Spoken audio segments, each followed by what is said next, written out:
Imagine a hot August morning in Washington, D.C., 1963. The sun burns through a haze of heat as hundreds of thousands of people pour into the National Mall. They are men and women of every color, black, white, brown, marching not for a single man, but for a dream.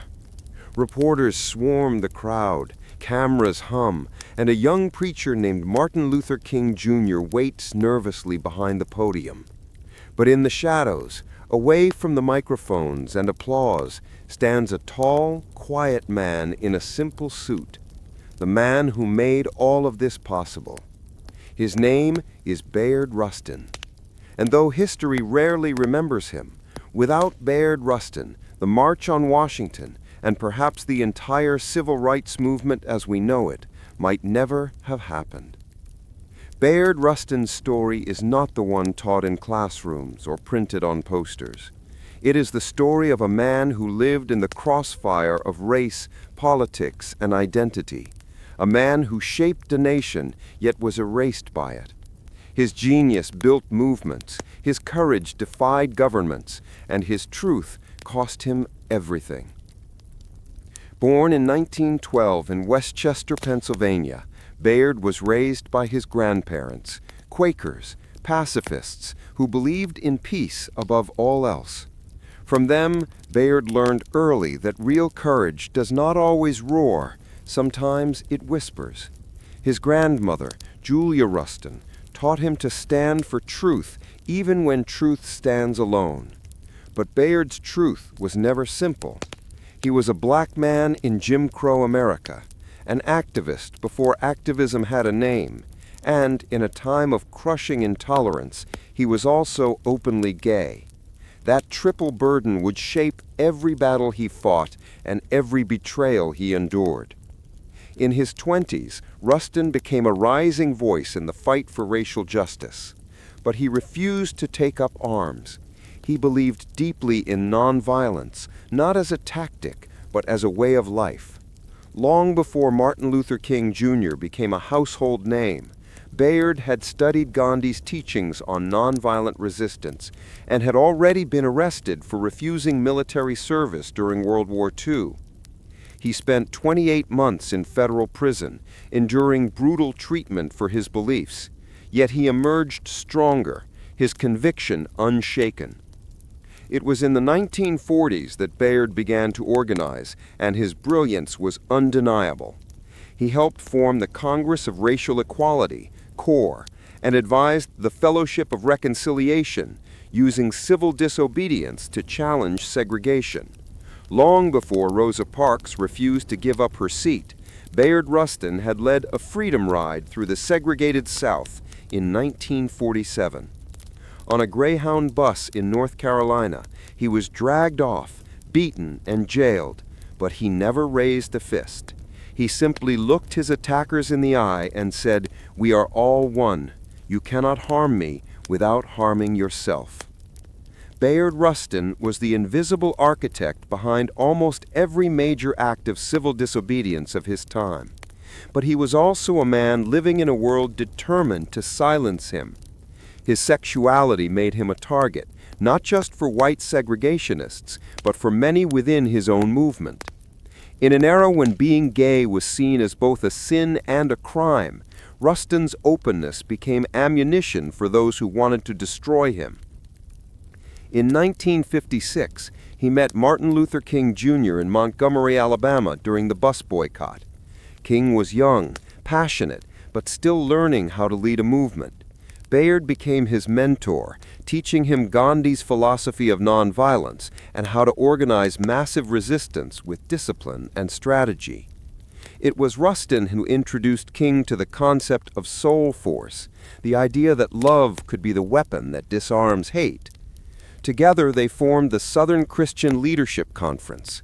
But as King's fame grew, so did the jealousy and suspicion within the ranks. J. Edgar Hoover's FBI began targeting Rustin, labeling him a pervert, wiretapping his phone, and circulating false rumors to undermine him. Some leaders feared his presence would taint the movement's image.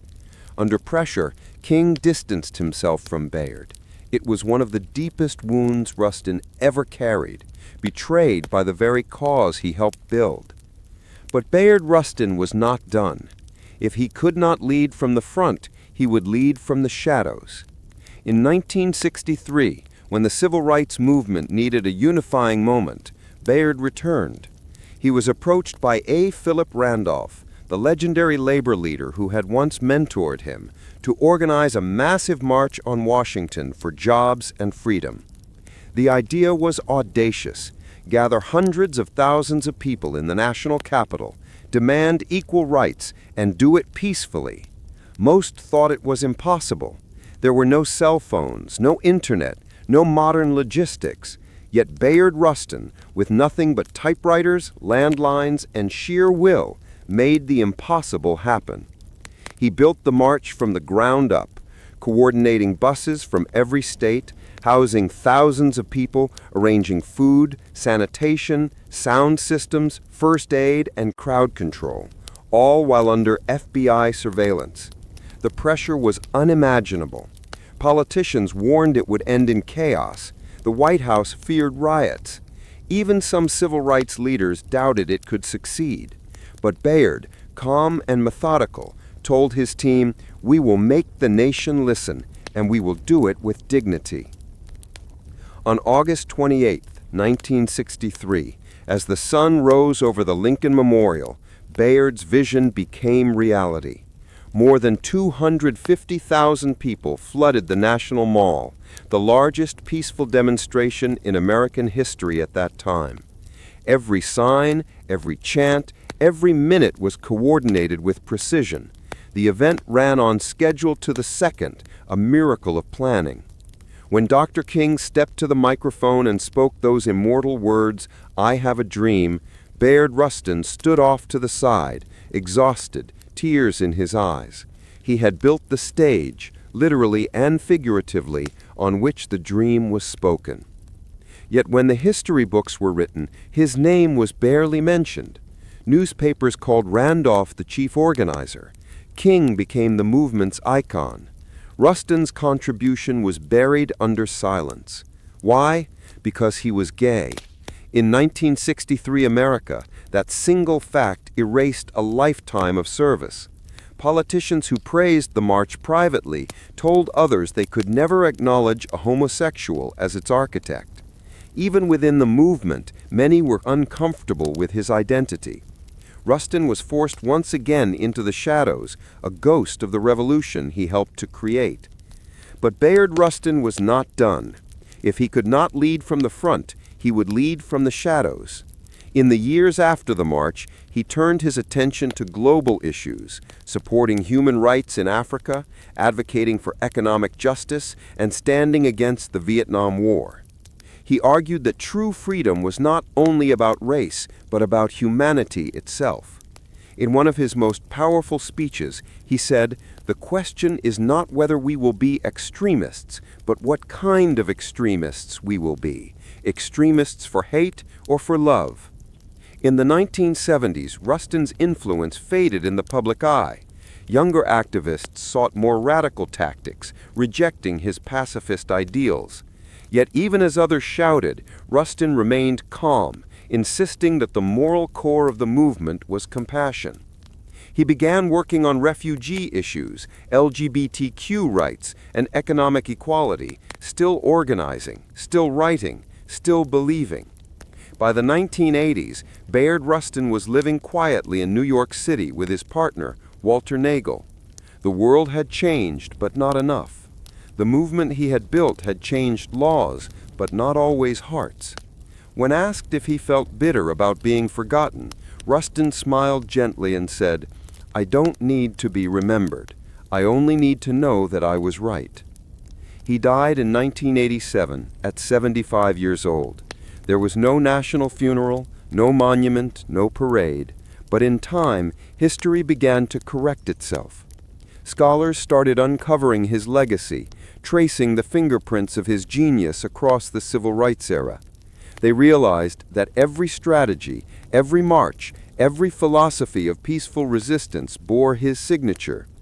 In 2013, 50 years after the March on Washington, President Barack Obama awarded Bayard Rustin the Presidential Medal of Freedom, the highest civilian honor in the United States. Walter Nagel accepted the award on his behalf. In that moment, the man once erased from history was finally written back in, not as a footnote, but as a foundation. Today, Bayard Rustin's story resonates more than ever.